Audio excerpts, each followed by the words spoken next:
नमस्कार, dB live Chhattisgarh में आपका स्वागत है। छत्तीसगढ़ की तमाम बड़ी खबरों के साथ मैं हूं सिमरन कौर। आइए देखते हैं आज की सुर्खियां। सर्चिंग पर निकले जवानों पर नक्सलियों ने किया आईडी ब्लास्ट, 4 जवान घायल, सभी को इलाज के लिए लाया गया रायपुर।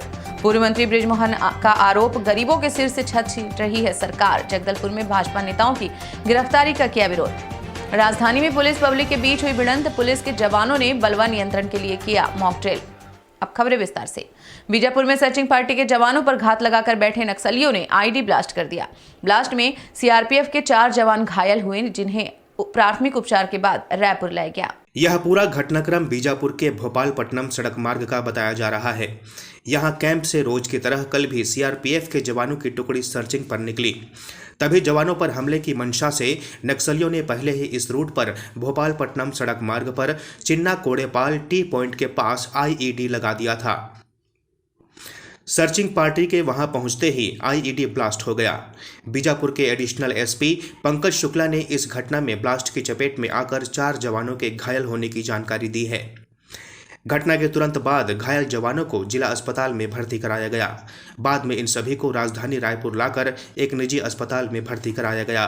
छत्तीसगढ़ के पूर्व मंत्री और भाजपा विधायक बृजमोहन अग्रवाल ने आरोप लगाया है कि कांग्रेस की सरकार गलत कार्यों के विरोध को दबाने का प्रयास कर रही है। उन्होंने कहा कि प्रधानमंत्री आवास के नाम पर घोटाला हो रहा है। जगदलपुर में आंदोलन के दौरान भाजपा के नेताओं और कार्यकर्ताओं की गिरफ्तारी के मुद्दे पर आयोजित प्रेस वार्ता में बृजमोहन अग्रवाल ने कहा कि वहां प्रधानमंत्री आवास योजना के नाम पर कांग्रेस की एक महिला पार्षद द्वारा की गई वसूली के खिलाफ भाजपा आंदोलनरत है और उन्हें पुलिस द्वारा जबरिया गिरफ्तार किया जा रहा है। जरा सुनिए बृजमोहन अग्रवाल ने इस मुद्दे पर क्या कहा। जगदलपुर में प्रधानमंत्री आवास के 40 हितग्राहियों से कांग्रेस के एक पार्षद ने 25-25 हज़ार रुपये लिए और उनको प्रधानमंत्री आवास नहीं मिला और उन्होंने थाने में रिपोर्ट लिखाई, एसपी को रिपोर्ट दी, कलेक्टर को रिपोर्ट दी। उसके बाद भी कार्रवाई नहीं हुई तो भारतीय जनता पार्टी के कार्यकर्ताओं के साथ में 40 हितग्राही पिछले 18 दिनों से वहाँ पर धरने पर बैठे।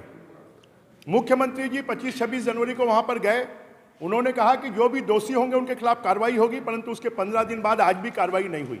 आज 8 तारीख को इस मुद्दे को लेकर, गरीबों के हितों के संरक्षण को लेकर भारतीय जनता पार्टी के कार्यकर्ताओं ने, भारतीय जनता पार्टी ने आज वहां पर बंद का आह्वान किया जनता के साथ में मिलकर। इस बंद के आह्वान में भारतीय जनता पार्टी के कार्यकर्ताओं को कल रात से ही गिरफ्तारी करना शुरू हो गई, उनको धमकियाँ देना शुरू हो गई और आज पूर्व मंत्री केदार कश्यप जी, पूर्व विधायक लच्छूराम कश्यप जी, पूर्व विधायक वेदूराम कश्यप जी, हमारे पार्टी के महामंत्री किरण देव जी और हमारे प्रमुख कार्यकर्ताओं से 470 कार्यकर्ताओं को गिरफ्तार कर लिया गया और गिरफ्तार कर दूर दूर के थानों में ले जाया गया।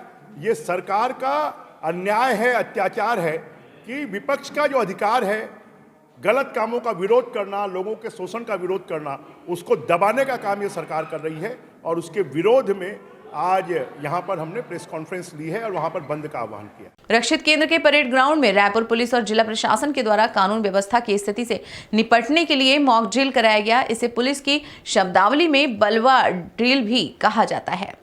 इस मॉक ड्रिल में रायपुर के सभी राजपत्रित अधिकारी, शहर के थाना प्रभारी, थानों व रक्षित केंद्र तथा पुलिस प्रशिक्षित विद्यालय माना का बल भी शामिल था। जिला प्रशासन के भी मजिस्ट्रेट, ड्यूटी करने वाले एडीएम, एसडीएम व सभी मजिस्ट्रेट इस दौरान मौजूद रहे। इस मॉक ड्रिल में कानून व्यवस्था की स्थिति से निपटने के लिए अश्रु गैस व वाटर कैनन के उपयोग का भी अभ्यास कराया गया। देखिए इस मॉक ड्रिल का नजारा।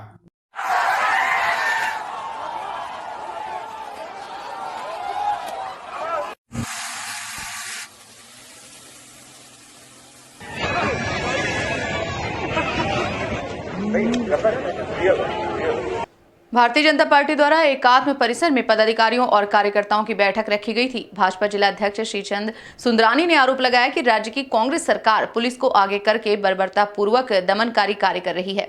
इसके विरोध में भारतीय जनता पार्टी द्वारा 15 फरवरी को एक महाधरना देकर सरकार को चेतावनी दी जाएगी। छत्तीसगढ़ में कोरोना के नए वेरिएंट ओमिक्रॉन के 3 मामलों की पुष्टि हुई है। ये तीनों नमूने रायपुर के एक क्लस्टर से भेजे गए थे। रिपोर्ट आने तक तीनों मरीज पूरी तरह ठीक हो चुके हैं। प्रदेश में अब ओमिक्रॉन वेरिएंट के मामलों की संख्या 46 हो चुकी है।